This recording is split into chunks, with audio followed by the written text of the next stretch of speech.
साल 2020 में जब पूरी दुनिया कोरोना वायरस से जूझ रही थी, तब नासा मंगल पर जाने की तैयारी कर रहा था। 30 जुलाई 2020 को नासा ने अपने परसिवरेंस रोवर को लॉन्च किया, जो फरवरी 2021 में जाकर मंगल पर लैंड हुआ। आज इस रोवर को फंक्शन करते हुए 3 साल से भी ज्यादा का वक्त हो चुका है और इन 3 सालों में इसने कुछ ऐसी डिस्कवरीज की हैं जो इंटरेस्टिंग होने के साथ साथ बहुत इम्पोर्टेंट भी हैं, जैसे मंगल पर ऑक्सीजन को प्रोड्यूस करना, पानी की खोज करना और एक ड्रैगन के अंडे को तोड़ने की कोशिश करना। जी हाँ, आपने सही सुना, एक ड्रैगन का अंडा। आज की इस वीडियो में हम आपको परसिवरेंस की कुछ इंटरेस्टिंग डिस्कवरीज के बारे में बताने वाले हैं, इसलिए इसे अंत तक जरूर देखिएगा। मंगल पर ज्वालामुखी से निकलने वाला लावा के पत्थरों की डिस्कवरी। परसिवरेंस की लैंडिंग से पहले वैज्ञानिक इस सब बात को लेकर निश्चित नहीं थे कि उन्हें जैज़ेरो क्रेटर में किस तरह के रॉक्स मिलेंगे। मंगल की सतह बहुत ही डाइवर्स है, यानी इसके अलग अलग एरिया अलग अलग पत्थरों और मटेरियल से बने हुए हैं। पहले ऐसा माना जा रहा था कि इस क्रेटर में सेडिमेंट्री रॉक्स की मात्रा सबसे ज्यादा होगी, लेकिन परसिवरेंस की लैंडिंग के बाद वैज्ञानिकों को कुछ ऐसा मिला जिसने उनके होश उड़ा दिए। अपने इंस्ट्रूमेंट का इस्तेमाल करते हुए जब परसिवरेंस ने जैज़ेरो की सतह को स्कैन किया तो उसमें सबसे ज्यादा मात्रा इग्नियस रॉक्स की मिली। ये ऐसे पत्थर होते हैं जो लावा के सॉलिडिफाई होने की वजह से फॉर्म होते हैं। यह इस बात का सीधा संदेश था कि एक समय पर मंगल की सतह कई सारे एक्टिव वोल्केनोज से घिरी हुई थी। आपको जानकर हैरानी होगी कि सौरमंडल का सबसे बड़ा माउंटेन मंगल ग्रह पर मौजूद है। ओलंपस मॉन्स नाम का यह पहाड़ माउंट एवरेस्ट से करीब 3 गुना ऊंचा है और हैरानी वाली बात यह है कि यह एक समय पर एक्टिव वोल्केनो हुआ करता था। ज्वालामुखी मेनली 3 टाइप के होते हैं, active, dormant and extinct. Active volcanoes उन ज्वालामुखियों को कहा जाता है जो अक्सर फटते रहते हैं। जब इनके फटने की फ्रीक्वेंसी कम हो जाती है तो यह डोरमेंट वोल्केनो की कैटेगरी में आ जाते हैं। वहीं जब यह पूरी तरह से शांत पड़ जाते हैं तो इन्हें एक्सटिंक्ट वोल्केनोज की कैटेगरी में डाल दिया जाता है। मंगल पर मौजूद सारे ज्वालामुखी आज इसी कैटेगरी में हैं। वैज्ञानिक बताते हैं कि आज से कई अरब साल पहले मंगल के इंटीरियर में होने वाली सारी एक्टिविटीज थम गई थी। इन एक्टिविटीज के रुकने की वजह से मंगल की मैग्नेटिक फील्ड, एटमॉस्फेयर और इस पर मौजूद एक्टिव वोल्केनोज खत्म हो गए थे। आज उन्हीं ज्वालामुखियों के अवशेषों को परसिवरेंस रोवर द्वारा ढूंढा जा रहा है। इस मिशन के अंत में मंगल पर कलेक्ट किए गए सैंपल्स को पृथ्वी पर वापस लाया जाएगा। इन सैंपल्स को स्टडी करने के बाद वैज्ञानिक ये पता लगा पाएंगे कि जैज़ेरो की इग्नियस रॉक्स में कौन से इम्पोर्टेंट एलिमेंट्स मौजूद हैं। कुछ वैज्ञानिक ये अंदाजा लगाते हैं कि इनमें से कुछ रॉक्स में क्रिस्टलाइज्ड वाटर मौजूद हो सकता है। सिर्फ इतना ही नहीं, इनमें ऑर्गेनिक कंपाउंड्स भी मौजूद हो सकते हैं जो जीवन के मौजूद होने का एक बहुत बड़ा साइन होते हैं। मंगल पर मौजूद लेक्स के अवशेषों की डिस्कवरी। जब वैज्ञानिकों ने जैज़ेरो में मौजूद रॉक्स को स्टडी किया तो उन्हें पता चला कि उनकी फॉर्मेशन वहां नहीं हुई थी। वे पत्थर कहीं दूर से बहकर जैज़ेरो क्रेटर में आकर इकट्ठा हुए थे। यह एक बहुत ही बड़ी डिस्कवरी थी, क्योंकि इससे पता चलता है कि एक समय पर मंगल पर फ्लोइंग वाटर मौजूद था। 2012 में क्यूरियोसिटी रोवर के जरिए यह कन्फर्म किया गया था कि मंगल एक समय पर वाटर प्लैनेट हुआ करता था। मैग्नेटिक फील्ड न होने की वजह से इसका वायुमंडल खत्म होता गया और इसमें मौजूद पानी भाप में कन्वर्ट होकर स्पेस में एस्केप होने लगा। धीरे धीरे मंगल पर मौजूद समुद्र और नदियां सूखने लगी और यह एक बंजर ग्रह बन गया। आज भी हमें उन नदियों और उनके द्वारा बहाए गए पत्थरों के सबूत मिलते हैं। इंटरेस्टिंग बात यह है कि इनमें से ज्यादातर सबूत जैज़ेरो जैसे क्रेटर्स में ही मौजूद होते हैं। इस क्रेटर में एक बहुत ही इम्पोर्टेंट पत्थर मौजूद है जिसे वैज्ञानिक द वाइल्ड कैट रिज कहकर बुलाते हैं। इस पत्थर के आसपास कई ऐसे डिपॉजिट मिले हैं जो एक एंशिएंट लेक बेड की ओर इशारा करते हैं। परसिवरेंस में मौजूद इंस्ट्रूमेंट्स के जरिए ये पता लगाया गया है कि इन डिपॉजिट्स में कई ऑर्गेनिक कंपाउंड मौजूद हो सकते हैं। इस मिशन के अंत में जब सैंपल्स को पृथ्वी पर लाया जाएगा तो उसमें वाइल्ड कैट के डिपॉजिट भी शामिल होंगे। जैज़ेरो एक समय पर वाटर बॉडी हुआ करता था। परसिवरेंस द्वारा कैप्चर की गई फोटोज में ऐसे कई बड़े पत्थर दिखाई देते हैं जो कहीं और से बहकर इस गड्ढे में आए थे। वैज्ञानिकों के मुताबिक एक नदी के नॉर्मल फ्लो से इतने बड़े पत्थरों का बहना बहुत मुश्किल है। यही कारण है कि ऐसा माना जाता है कि एक समय पर मंगल पर एक बहुत बड़ी बाढ़ आई थी। उस बाढ़ में ऐसे कई सारे पत्थर जैज़ेरो जैसे क्रेटर्स में आकर इकट्ठा हो गए थे, क्योंकि यह एक लो लेवल एरिया था। वैज्ञानिक अभी भी उस बाढ़ के आने के कारण को ढूंढ रहे हैं, लेकिन उन्हें कोई भी पुख्ता इन्फॉर्मेशन नहीं मिली है। मंगल पर जाने के बाद परसिवरेंस का मेन मकसद वाटर हिस्ट्री को स्टडी करना था। मार्स के पोल्स पर भारी मात्रा में फ्रोजन आइस मौजूद है, जो इस बात का सीधा सबूत है कि एक समय पर यह ग्रह पानी से भरा रहता था। वैज्ञानिक इस खोए हुए पानी पर रिसर्च करना चाहते हैं। परसिवरेंस द्वारा की गई ड्रिलिंग से ये पता चलता है कि मार्स की ऊपरी सतह के नीचे कई वाटर क्रिस्टल मौजूद हैं। यह वाटर क्रिस्टल मंगल पर आने वाले तूफानों की वजह से धूल के नीचे दब चुके हैं। यह पानी हम इंसानों के लिए ड्रिंकेबल तो नहीं है, लेकिन इसके जरिए फ्यूल जरूर प्रोड्यूस किया जा सकता है।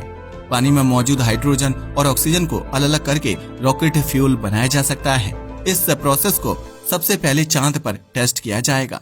नासा का आर्टेमिस मिशन पानी से फ्यूल बनाने का सबसे पहला और सबसे इम्पोर्टेंट स्टेप होगा। इस मिशन सीरीज में नासा कुछ एस्ट्रोनॉट्स को चांद पर भेजेगा। ये एस्ट्रोनॉट्स सिर्फ वहां जाकर वापस नहीं आएंगे, बल्कि एक मून बेस की नींव रखेंगे।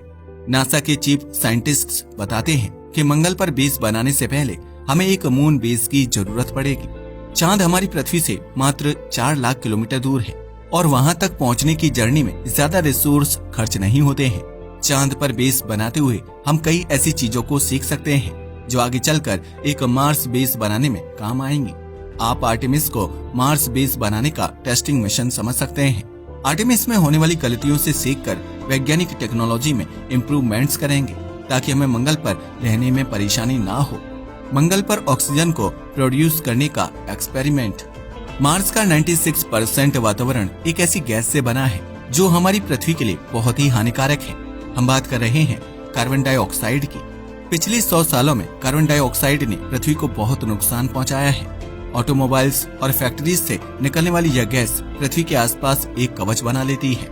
इस कवच की वजह से सूर्य की सारी गर्मी पृथ्वी के अंदर ट्रैप हो जाती है। इससे पृथ्वी का एवरेज तापमान बढ़ता है और साइंटिफिक भाषा में इसे ग्लोबल वार्मिंग कहा जाता है। कार्बन डाइऑक्साइड इकलौती ऐसी गैस नहीं है जिसकी वजह से ग्लोबल वार्मिंग होती है, लेकिन इसके बारे में जानना इम्पोर्टेंट इसलिए है क्योंकि मार्स पर इसकी मात्रा कुछ ज्यादा ही है। मंगल हमारा होने वाला होम प्लेनेट है। इतनी ज्यादा कार्बन डाइऑक्साइड में हमारा जिंदा रह पाना एक इम्पॉसिबल चीज है। यही कारण है कि पिछले कुछ सालों से वैज्ञानिक मंगल पर ऑक्सीजन प्रोड्यूस करने की कोशिश कर रहे हैं। परसिवरेंस रोवर पहला ऐसा स्पेसक्राफ्ट है जिसने मंगल पर ऑक्सीजन प्रोडक्शन के एक्सपेरिमेंट को सक्सेसफुली कंप्लीट किया है। इस रोवर में लगा मॉक्सी इंस्ट्रूमेंट मार्स के वातावरण में मौजूद हवा से ऑक्सीजन को प्रोड्यूस करता है। मॉक्सी का फुल फॉर्म है Mars oxygen institute resource utilisation experiment. वैज्ञानिक इस इंस्ट्रूमेंट को करीब 16 बार चला चुके हैं और हर बार इसने सक्सेसफुली ऑक्सीजन को प्रोड्यूस किया है। यह इन टोटल 122 ग्राम ऑक्सीजन को प्रोड्यूस कर चुका है, जो एक एस्ट्रोनॉट को 4 घंटे तक जिंदा रखने के लिए काफी है। वैसे तो ये बहुत कम मात्रा है, लेकिन ध्यान देने वाली बात यह है कि मॉक्सी सिर्फ एक टेस्ट एक्सपेरिमेंट था। वैज्ञानिक इसके जरिए ये जानना चाहते थे कि मंगल के वातावरण में ऑक्सीजन को प्रोड्यूस किया भी जा सकता है या नहीं। 2 साल तक प्रॉपर फंक्शनिंग करने के बाद सितंबर 2023 में मॉक्सी ने अपने लास्ट एक्सपेरिमेंट को कंडक्ट किया था। अब यह इंस्ट्रूमेंट हमेशा हमेशा के लिए शांत पड़ चुका है। मंगल की आवाज। अब भले ही यह इंस्ट्रूमेंट शांत हो चुका हो, लेकिन मंगल का वातावरण बहुत ही लाउड है। तस्वीरों और वीडियोस को कैप्चर करने के अलावा परसिवरेंस ने मंगल की आवाजें भी रिकॉर्ड की थी।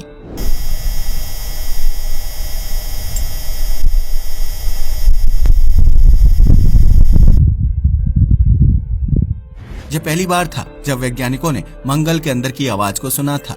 कैमरा सिस्टम्स के साथ इस रोवर में माइक्रोफोन सिस्टम भी इंस्टॉल किया गया था, जिसका काम हर तरह की आवाजें रिकॉर्ड करना था। अभी तक परसिवरेंस करीब 24 घंटे लंबी प्लेलिस्ट को रिकॉर्ड कर चुका है। इसमें रोवर के ड्रिलिंग टूल से लेकर मंगल पर आने वाले तूफानों तक हर चीज की आवाजें रिकॉर्डेड हैं। इन आवाजों को स्टडी करने के बाद वैज्ञानिकों को यह पता चला है कि मंगल पर साउंड पृथ्वी के कंपैरिजन में बहुत धीमे ट्रेवल करता है। सिर्फ इतना ही नहीं, मार्स के एनवायरनमेंट में हाई पिच्ड आवाजें बहुत मुश्किल से ही सुनाई देती हैं। ऐसा इसलिए है क्योंकि मार्स का एटमॉस्फेरिक प्रेशर पृथ्वी के कंपैरिजन में बहुत कम है। एटमॉस्फेरिक प्रेशर का मतलब होता है हवा में मौजूद पार्टिकल्स का प्रेशर। आवाज को एक जगह से दूसरी जगह ट्रेवल करने के लिए पार्टिकल्स की जरूरत पड़ती है। पार्टिकल्स की संख्या जितनी ज्यादा होती है, एटमॉस्फेरिक प्रेशर भी उतना ही ज्यादा होता है और साउंड तेज रफ्तार से ट्रेवल कर पाता है। लेकिन मार्स के केस में ऐसा नहीं है।